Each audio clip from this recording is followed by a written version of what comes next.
Nós agradecemos muito a Ti, Deus, por tudo que o Senhor já tem falado, por tudo que o Senhor já tem ministrado a nós. E pedimos que o Senhor ajude-nos a compreender as verdades do Senhor através das Escrituras. Que hoje à noite, ó Deus, tenhamos a experiência do poder do Teu Evangelho, da revelação da pessoa de Jesus Cristo a nós. Que não seja uma noite informativa, mas seja uma noite transformadora. E que nossas mentes, nossos corações, nós queremos consagrar ao Senhor, para que o Senhor tenha toda a liberdade de ministrar, mudar, curar, libertar, consolar. Que só assim, ó Deus, nós saberemos que a Tua palavra não foi em vão, pregada, anunciada hoje à noite em vão. Queremos, ó Deus, que o Senhor nos ajude, para que se não for o Senhor, nós não entenderemos nada. Se não for o Teu Espírito agindo em nossas vidas e corações hoje à noite, nós não conseguiremos compreender. Pedimos que o Senhor ajude-nos na desatenção, no cansaço, na falta de concentração, que o Senhor possa ser acima de tudo isso, para que entendamos aquilo que o Senhor quer para a gente. É a nossa oração no nome de Jesus. Amém. Bom, convido você a abrir sua Bíblia em Mateus capítulo 14, por favor. Mateus 14, versículo 22. Certamente um texto conhecido de todos nós, da grande maioria. Mais um episódio de Jesus no seu ministério, em especial junto com seus discípulos, depois de haver feito o milagre da primeira multiplicação de pães e peixes. Mas depois desse momento, da primeira multiplicação de pães e peixes, tem esse relato registrado por Mateus, e eu leio, peço a você que me acompanhe, Mateus 14, a partir do verso 22. Logo a seguir, compeliu Jesus os discípulos a embarcar e passar adiante dele para o outro lado, enquanto ele despedia as multidões. E despedidas as multidões, subiu ao monte a fim de orar sozinho. Em caindo a tarde, lá estava ele, só. Entretanto, o barco já estava longe, a muitos estádios da terra, açoitado pelas ondas, porque o vento era contrário. Na quarta vigília da noite, foi Jesus ter com eles, andando por sobre o mar. E os discípulos, ao verem-no andando sobre as águas, ficaram aterrados e exclamaram: é um fantasma! E tomados de medo, gritaram. Mas Jesus imediatamente lhes disse: tem bom ânimo, sou eu, não temais.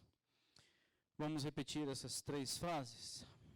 Tende bom ânimo, sou eu, não temais.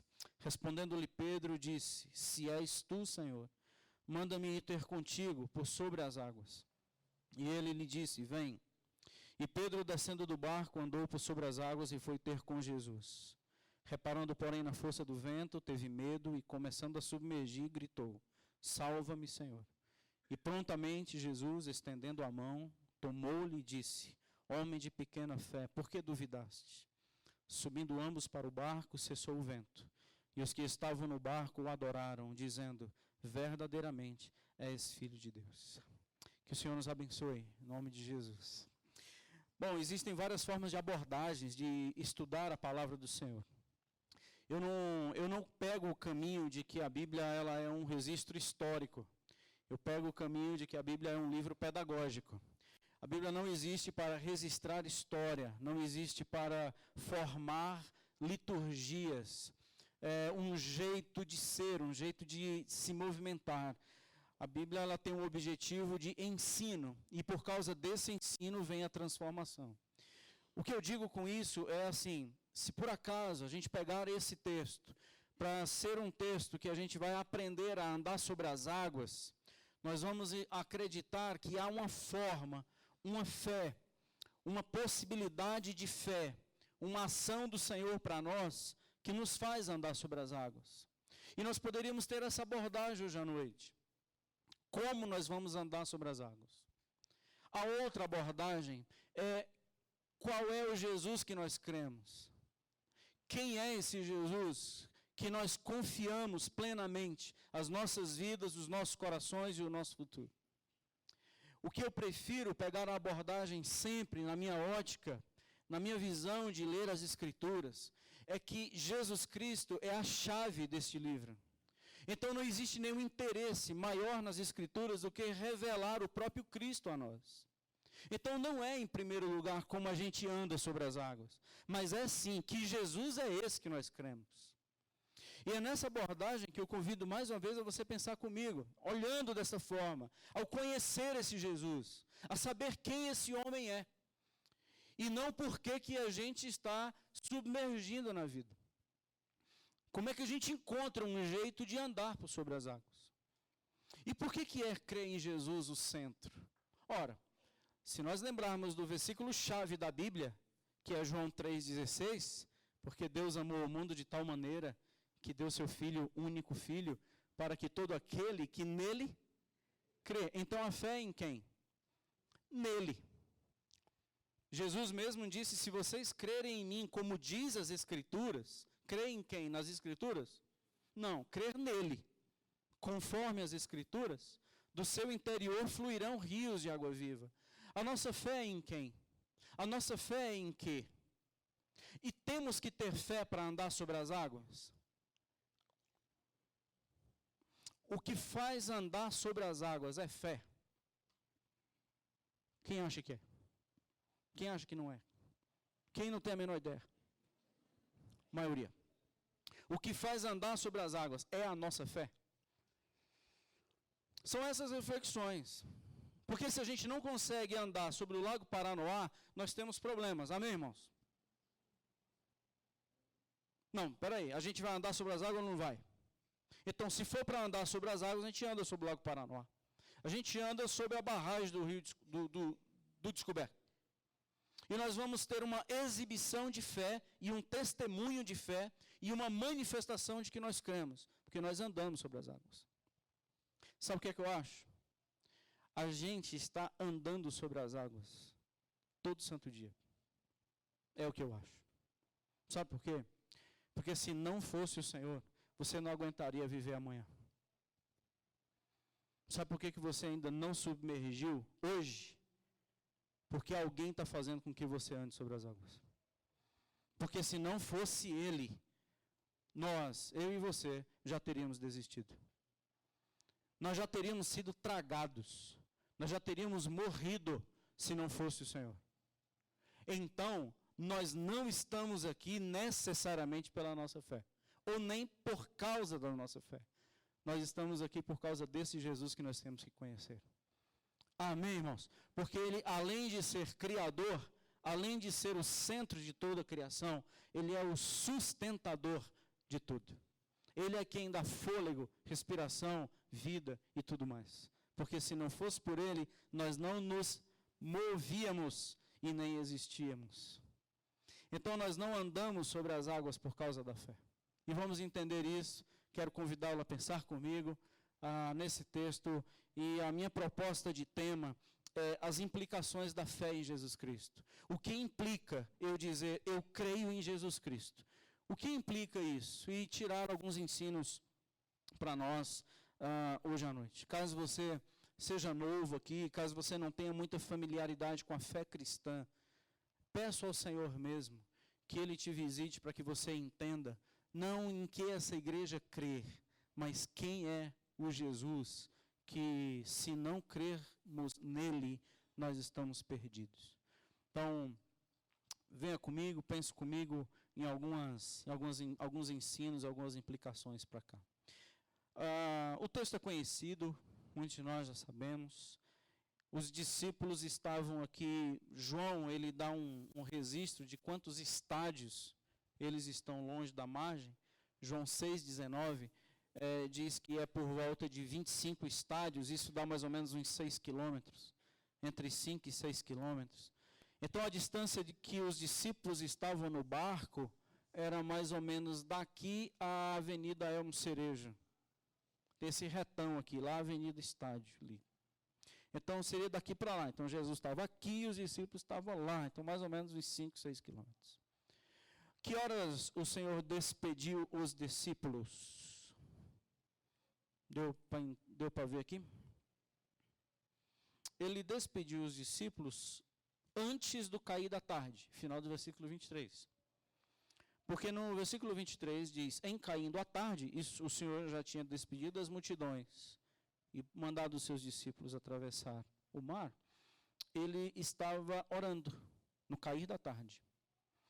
E quando ele parte para ir ter com os discípulos, versículo 25, isso já era na quarta vigília da noite, isso é, por volta de 3 e 6 horas da manhã.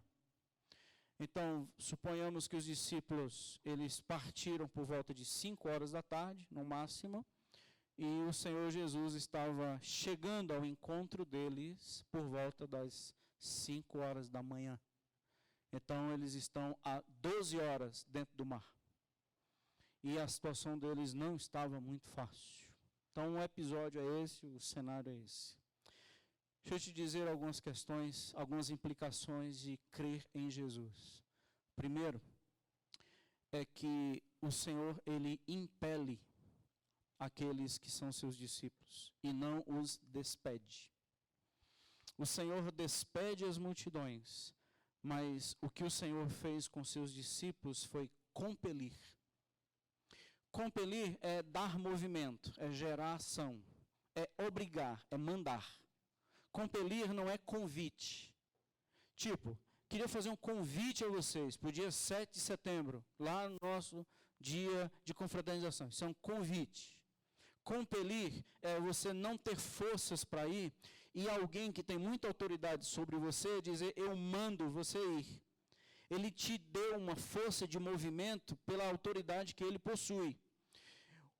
O evangelista Mateus, ele percebe que ele estava no meio do grupo, que foi essa força que fez com que os discípulos atravessassem. Caindo à tarde, atravessar o mar, isso não era muito lógico. Não se fazia isso. Não era habitual atravessar o mar à noite, isso não era muito habitual. Por mais que fossem pescadores, mas eles não entravam com tanta facilidade e a ermo apenas para uma travessia.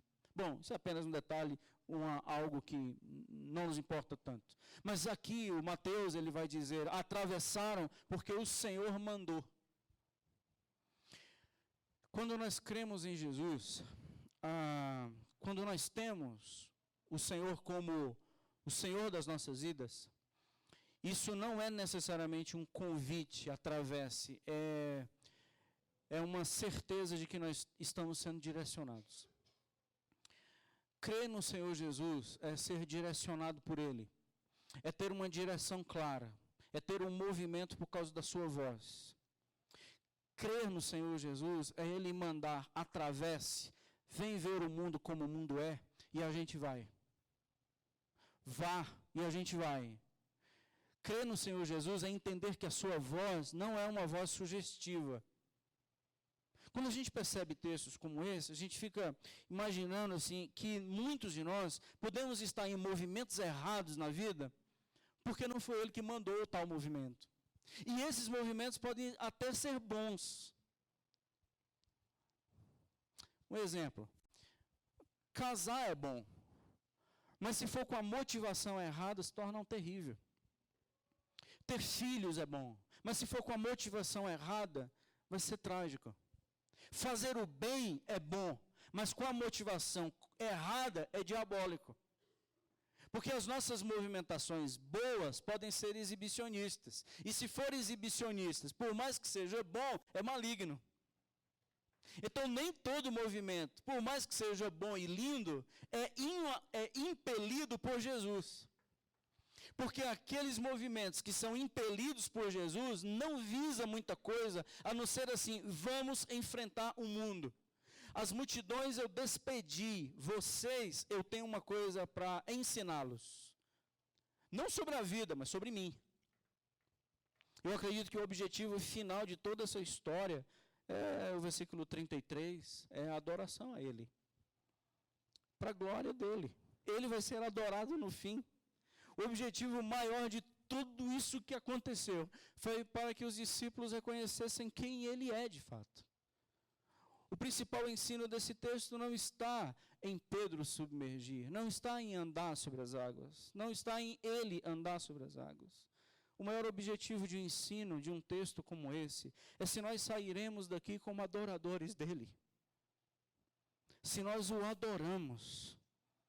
E não se ele vai nos dar uma força para andar sobre água. E nós só vamos adorá-los, nós só vamos adorar o Senhor se a sua voz for uma voz de ordem de movimento. Muitos não têm força para sair de onde estão. Muitos não têm forças para se livrarem da situação que se meteram.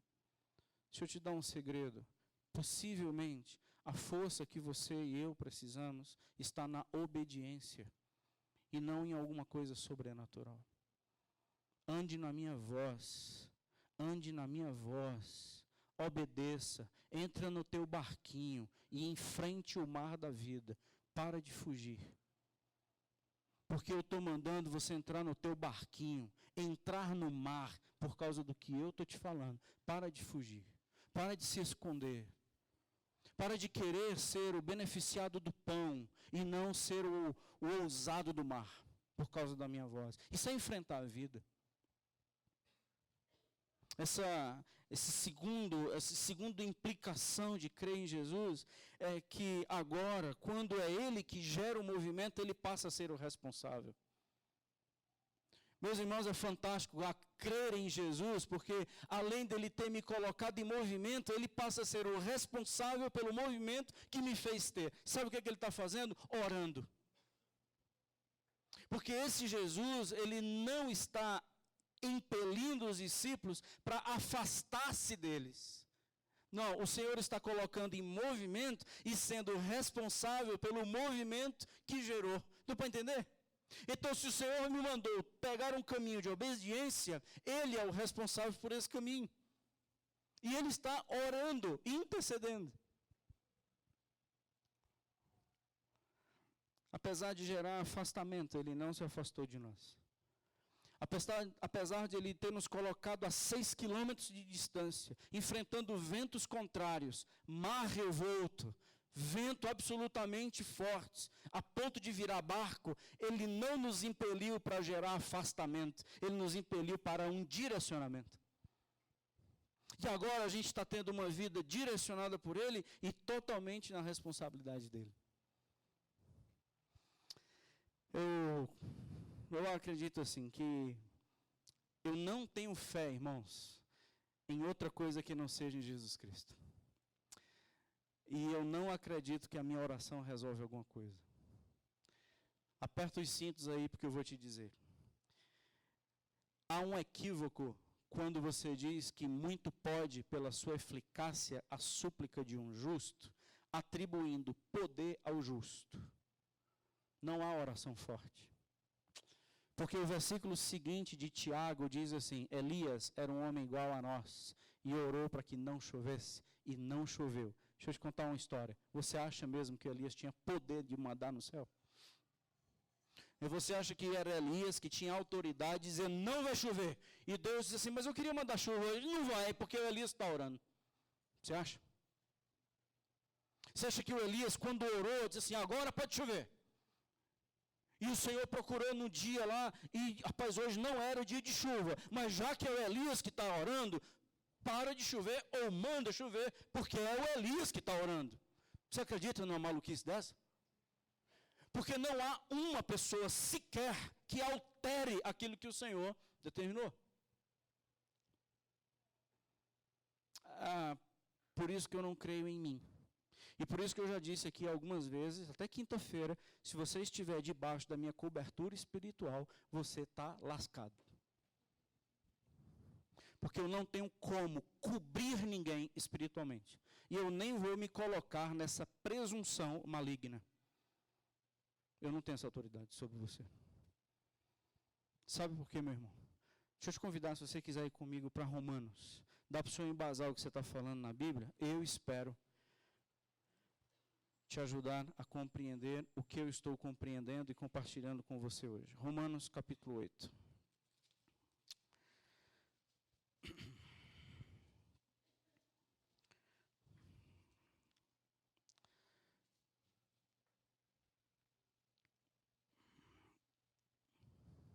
Romanos capítulo 8, verso 26.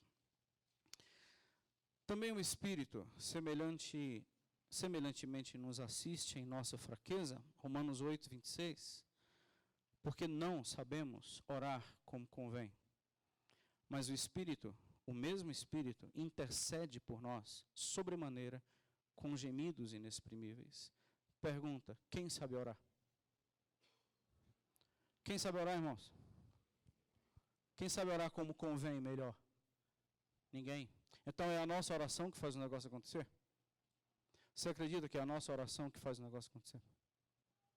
Um dia eu falei aqui uma frase e fui mal compreendido, e creio que até hoje, mas eu amo ser mal compreendido. Eu não creio no poder da oração. Não creio. Eu creio no poder de um Deus que ouve a nossa oração. Mas eu não acredito no poder de um homem que ora. Eu acredito num Deus que ouve a oração de um homem aflito.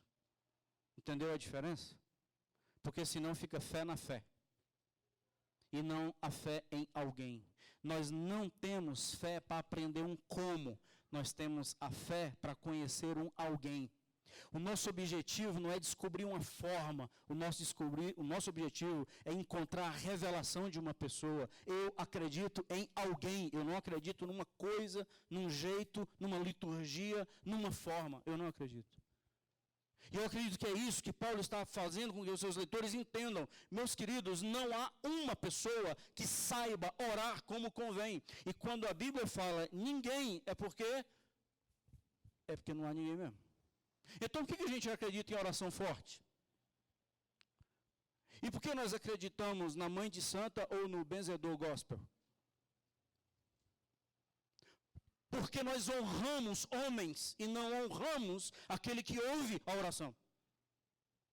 Nós atribuímos poder e honra a pessoas e não a aquele que é digno de toda adoração. Por isso que a gente entende que nossa oração é fraca, porque tem alguém que tem oração forte. Deixa eu te dizer quem tem oração forte. Esse que está intercedendo lá no monte, enquanto a gente está na rebordosa da vida. Esse tem oração forte. Ele é o nosso intercessor. Mas aqui fala do Espírito.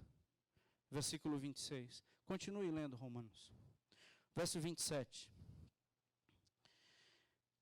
E aquele que sonda os corações sabe qual é a mente do Espírito, porque segundo a vontade de Deus é que ele intercede pelos santos. O Espírito de Deus, ele intercede por nós, não segundo a nossa vontade. O Espírito de Deus intercede por nós, segundo a vontade de Deus. Porque se o Espírito intercedesse segundo a minha vontade, ele não era o Espírito de Deus. Estão me fazendo claro, irmãos? Dá para entender? Amém? Outro versículo, verso 34. Quem os condenará? É Cristo Jesus que morreu, ou antes, quem ressuscitou, o qual está à direita de Deus, e também intercede por nós. O Espírito intercede porque não há uma pessoa que saiba orar como convém. Esse Espírito intercede porque ele consegue interceder segundo a vontade de Deus. E nós não temos esse acesso e essa liberdade, nós não temos esse benefício espiritual, é verdade. Mas por causa do Cristo que morreu e ressuscitou, ele intercede por nós como nosso advogado junto ao Pai. Então é ele como filho, é ele como pagamento do seu sangue, que olha para o Pai e diz assim: Pai, por esse aqui eu intercedo. E não é esse orando mediante poder, mas é esse orando porque o Espírito intercede por ele, porque ele conhece alguém que está junto ao Pai, intercedendo por ele, e esse é filho de Deus. Jesus Cristo de Nazaré. Eu sei que isso acaba com o nosso troninho. Isso destrói a nossa prepotênciazinha gospel. Eu sei que isso arrebenta as nossas presunções espirituais. Eu sei que isso destrói a gente a um nível assim que a gente nem queria. Mas deixa eu só te dizer uma coisa, isso é porque Deus está sendo honrado nesse lugar e não homens. E se ele for honrado nesse lugar e não homens, a gente está no caminho certo. Os discípulos estavam orando? Não. Os discípulos estavam sofrendo. Quem estava orando era ele. Então o Senhor, em primeiro lugar, acreditar em Cristo, confiar em Jesus, é andar segundo a sua ordem. Segundo, é ter absoluta convicção de que a minha vida passa a ser da responsabilidade dele, porque ele é o meu intercessor. Vamos enfrentar ventos contrários? Vamos. Vamos enfrentar situações extremamente adversas? Vamos. E essa é a minha maior preocupação com o meu chamado ministerial. Uma das minhas maiores preocupações, enquanto chamado ministerial, enquanto pastor de vocês, é nunca enganá-los, mas sim ajudá-los a enfrentar qualquer situação da vida, sendo ela boa ou sendo ela muito difícil. E sabe o que é que eu acho que nos espera? Situações muito difíceis. Sabe o que eu acho que está por vir amanhã? Lutas, perseguição e dor. É o que eu acho. Desculpa ser pessimista, é porque eu li a Bíblia e estou encontrando isso lá. Nos últimos dias está escrito: sobrevirão tempos difíceis, porque os homens serão. Não é porque alguma coisa extraordinária acontecerá, não. É porque os homens serão desobedientes aos pais, avarentos, jactanciosos, presunçosos, arrogantes, sem domínio de si, amantes dos prazeres, mais do que amantes de Deus. Pegue 2 Timóteo capítulo 3, você vai ver a relação. Por isso os tempos serão difíceis. Vocês serão afligidos, perseguidos. Meus irmãos, nós estamos envelhecendo, enfrentaremos a morte de frente, enfrentaremos a morte nos olhos, nós sepultaremos pessoas amadas. A vida é uma administração de perdas. A vida dói, viver sofre, não tem jeito. E sabe quando é que a gente vai enfrentar isso? Tendo uma convicção naquele que intercede por mim e naquele que é por mim, mesmo quando eu estou passando situações difíceis. Ele não deixou de me amar. E não fui eu que parei, e não fui eu que errei o jeito certo de orar. Porque ninguém sabe orar.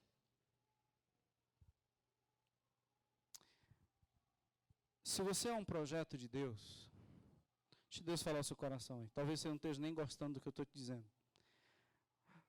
Mas veja como faz sentido. Se você é um projeto de Deus, você nunca será um fracasso. Porque não tem nada de Cristo que entre em colapso. Nada.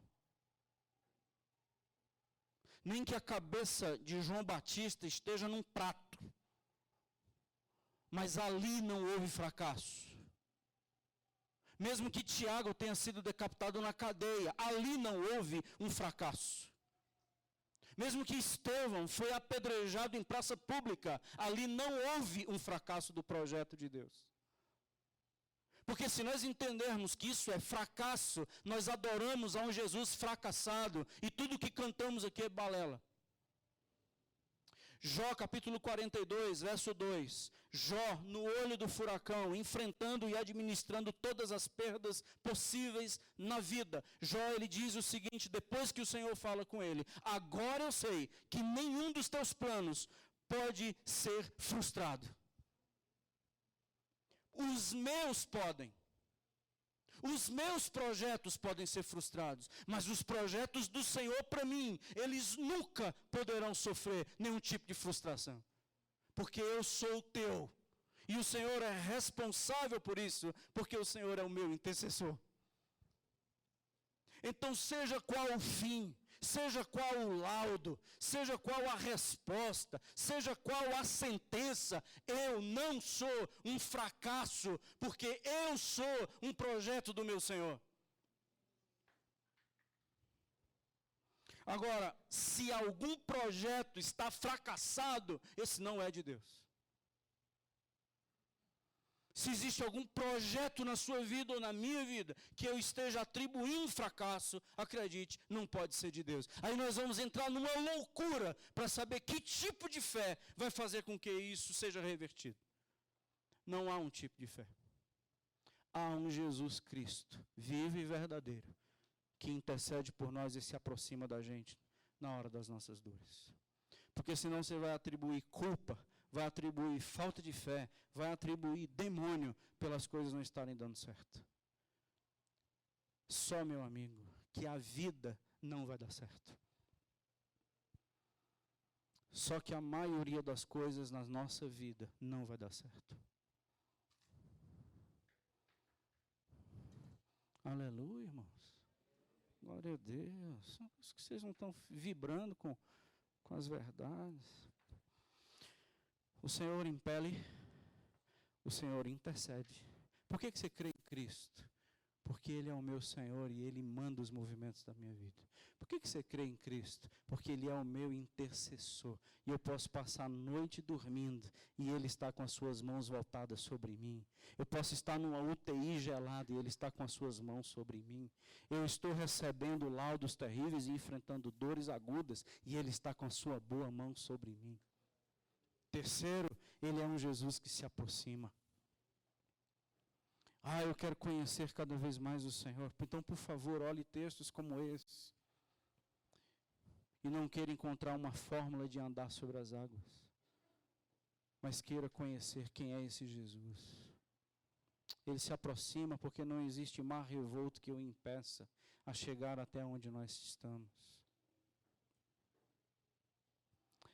E eu acredito que é nesse momento de mares revoltos que a nossa fé é tensionada. É nesses momentos de dificuldades e de lutas que a nossa fé é tensionada. Hoje eu vivo uma vida boa, irmãos, e isso me assusta. E alguém disse assim, rapaz, põe essa boca para lá, porque se Deus entender que você está reclamando, ele vai mandar um monte de sofrimento para tu. Está vendo? Eu não acredito nessas meninices. Eu não acredito que tem poder na minha palavra. Eu não acredito que exista um Deus, que eu disse assim, Deus, obrigado por esse tempo tranquilo que eu estou vivendo. Eu até acredito que eu não merecia. E Deus olha, tá reclamando? Então vou colocar aí uma. Eu não acredito nesse Deus tão infantil, assim, tão menino. Eu só o louvo, meu Senhor. Mas eu sei que eu preciso estar preparado para os mares revoltos. E você? Porque foram 12 horas, sozinhos, no escuro, em mares revoltos. Sem saber o que estava acontecendo. Eles estavam apenas em uma voz, e está dando tudo errado. Por que a gente obedeceu a esse Jesus? Eles não sabiam que o Senhor estava intercedendo. E eles também não sabiam que o Senhor estava caminhando em direção a eles. Eles não sabiam. Eles estavam cheios de crenças. E sabe onde é que a verdade vai ser colidida? Com as realidades. Onda forte é uma realidade? Vento forte é uma realidade? Câncer é uma realidade? Morte é uma realidade? Mas é verdade. É aí onde a fé ela é tensionada. Naquilo que é real e naquilo que é verdadeiro. Presta atenção, irmãos. O meu sofrimento é real, mas ele não é verdadeiro. Um fantasma, ele pode ser real, mas ele não é verdadeiro. Mas para mim ele pode ser real. Porque quando Jesus se aproxima, um bando de homem frouxo começou a gritar. Não tinha um cearense dentro desse barco. Imagina aí, 12 homens gritando. Como seria esse grito? E o que eles estavam dizendo? É um fantasma. Já falei aqui alguns domingos atrás. Viu como fantasma existe? Só precisa ser uma estrutura de crença errada. Porque pode ser o próprio Deus te visitando. Você não vai acreditar. Porque você não o conhece. Você só quer saber como é que caminha sobre as águas. Você só quer mares ficando sossegados para você atravessar com o teu barquinho. E nós não queremos aprender quem esse homem é. Por isso que pode Deus nos visitar, a gente vai entender que é um fantasma.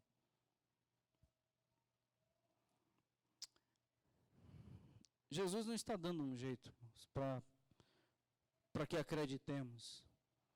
Jesus está se revelando. E aí o Pedro, muito cheio de fé, veja só o que o Pedro fala para Jesus. Então, Pedro, sempre um homem muito crente, assim. Quando Jesus chega no versículo 27 e diz, vocês deveriam mudar o ânimo de vocês, porque sou eu, não tenha medo. Ele não parou ainda o mar, ele não cessou ainda o vento. Ele é aquele Deus que nos visita nas nossas tempestades e diz, ei, muda teu ânimo, eu estou contigo, não tenha medo. Porque acalmar a tempestade, cessar o vento, acalmar o mar melhor, e depois dizer, viu que sou eu, é fácil.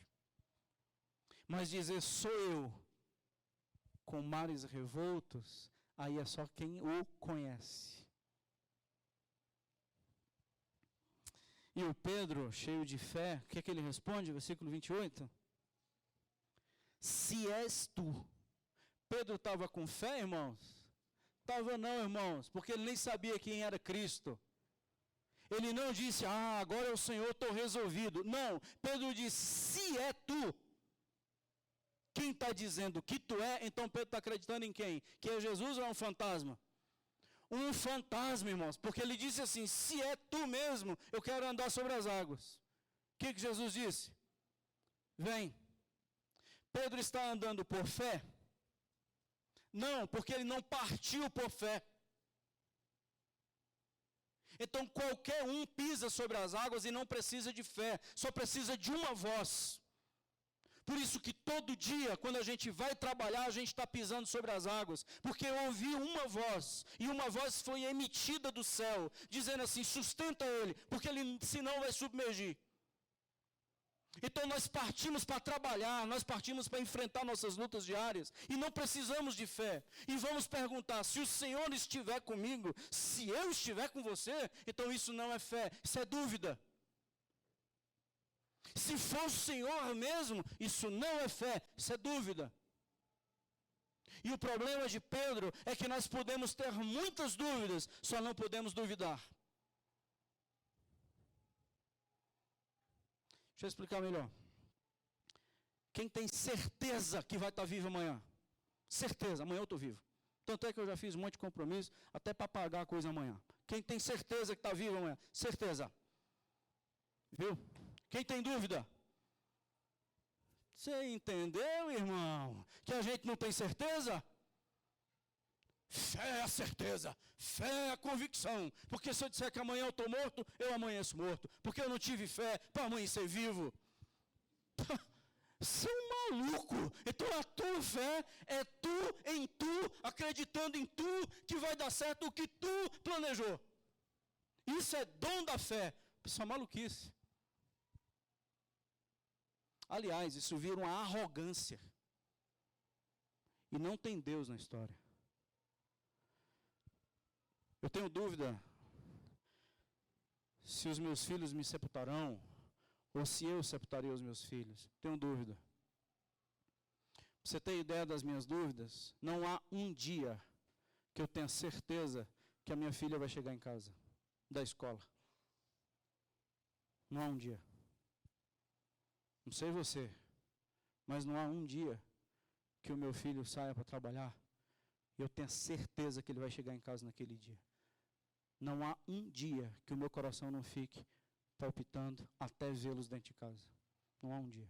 Quem é assim? Glória a Deus, irmãos. Mas não há um dia, graças ao Senhor, que eu duvide quem é o dono deles. Tenho dúvidas? Tenho, mas eu jamais duvidarei. Eu jamais duvidarei de quem é o dono deles. Eu jamais duvidarei de quem é o meu dono. Eu jamais duvidarei de quem é o dono de todas as coisas. Eu jamais duvidarei daquele que sustenta todas as coisas. Eu jamais duvidarei daquele que é perfeito à sua vontade. Jamais duvidarei daquele que me ama. Jamais. Tem dúvidas? Muitas. Duvida? Nunca. Porque aquele que duvida não pode ter fé.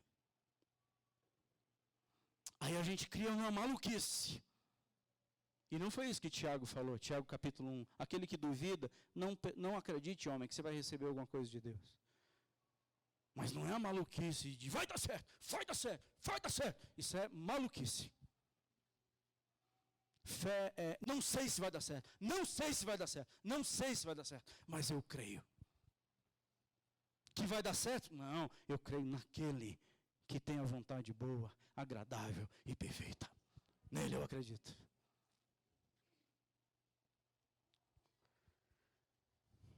Se Jesus te chamar para alguma coisa, você terá muitas dúvidas. Jesus está te chamando para um novo tempo na sua vida. E você vai ter muitas dúvidas. Mas se eu te dizer uma coisa, não duvide. Jesus está escrevendo histórias novas aqui. Fazendo você passar por momentos muito difíceis. Talvez Jesus tirou tua segurança, teu apoio. Jesus tirou teus suportes. E a gente hoje tem muita dúvida. Mas em nome de Jesus, escute o Espírito de Deus. Não duvide. Vem, Pedro. O que foi que aconteceu? Ele começou a submergir. Porque ele começou a comparar coisas que são reais com uma verdade. E aqui é o momento da fé. O que é real com o que é verdade. Trevas não é verdade. Mar revolto não é verdade. Vento forte não é verdade. Naufrágio não é verdade. Jesus Cristo é a verdade. Isso são realidades. E a minha vida não é para mudar realidades. A minha vida é para crer numa verdade, que se chama o Senhor Jesus. Digno de toda adoração e louvor. Digno. Aí acontece uma coisa fantástica. Quando Pedro começa a andar sobre as águas, ele poderia estar agora convicto de que era Jesus. E de fato ele começou a entender que era Jesus. E ele começa a submergir e vem o quarto e a última implicação de se crer nele. Primeira implicação de crer em Jesus é obedecer a sua voz, porque ele obedeceu nas coisas que sofreu. O nosso Jesus foi obediente ao Pai. Crer em Jesus é ter a plena convicção de que Ele é o meu intercessor. Crer no Senhor Jesus é ter a plena convicção da sua aproximação. Ele é comigo. E em quarto, crer no Senhor é passar por todos os processos de salvação que eu preciso. Eu acho que o objetivo era fazer mesmo com que Pedro dissesse o que ele disse. Salva-me, Senhor. Agora eu encontrei um Jesus que não é simplesmente o que me faz andar sobre as águas. Agora eu encontrei um Jesus que me salva. De quem, Pedro? Esse de mim mesmo.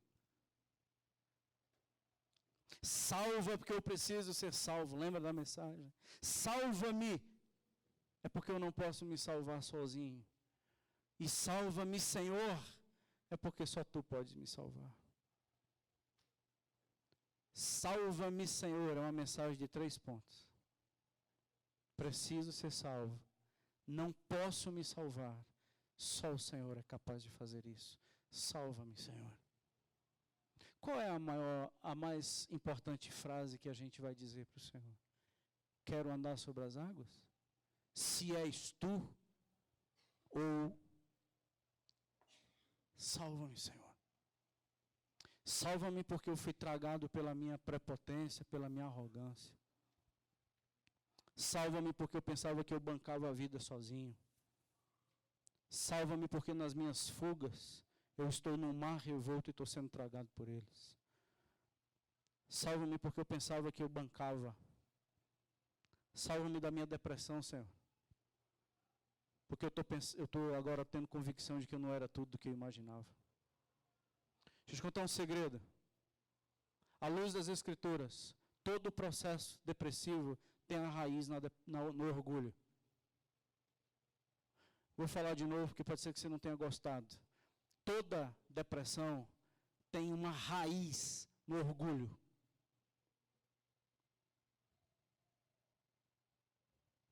Porque o mundo desabou. Que mundo? Meu. E quem disse que o teu mundo não ia ser desabado? O que vai ficar de pé é o meu, não é o teu. Entendeu, irmãos? Eu pensava que bancava a vida. Não, não banca. Eu não queria envelhecer, envelhece. Não era para eu adoecer, adoece. Não era para eu perder, perde. Isso é vida. Entra no mar comigo, eu quero te ensinar a viver. As multidões eu dei pão e despedi. Você, eu estou impelindo para você encarar a vida do jeito que é para você. E eu quero te curar e te salvar, não andando sobre as águas, mas estender a mão para te resgatar de onde você foi parar. Meus amados irmãos, andar sobre as águas é a coisa mais fácil que tem. O demônio faz isso, uma pessoa possessa faz isso. Mas somente Jesus Cristo de Nazaré pode resgatar um homem daquilo que ele precisa, daquilo que ele está se perdendo e onde ele está morrendo.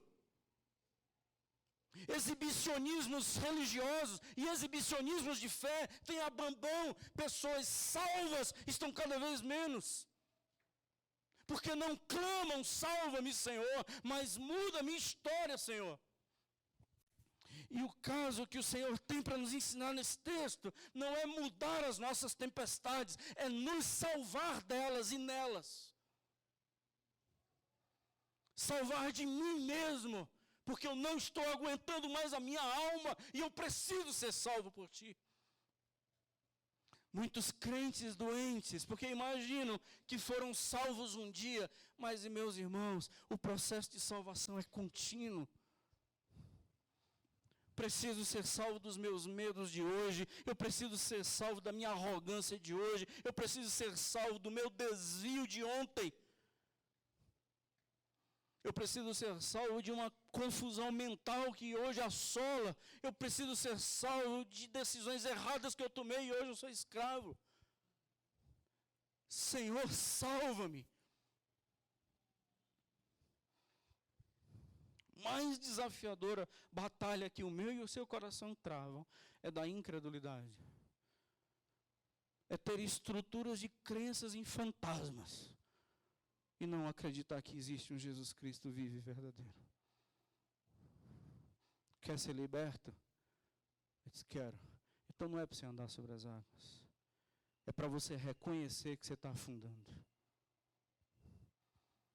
Você não reconhece que você está afundando nos teus sentimentos. Você não reconhece que você está afundando. Não reconhece. Presunçoso e arrogante, como se bancasse a vida sozinho.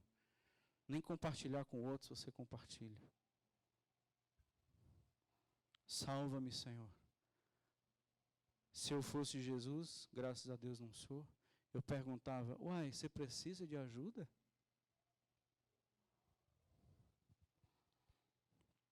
Quero convidá-los a orar. Volte os olhos para aquele que te chamou.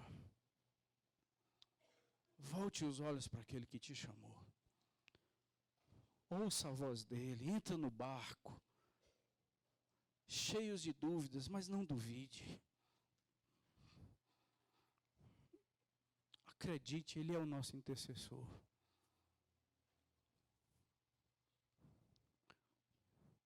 O Espírito, ele chega a gemer por nós, irmãos.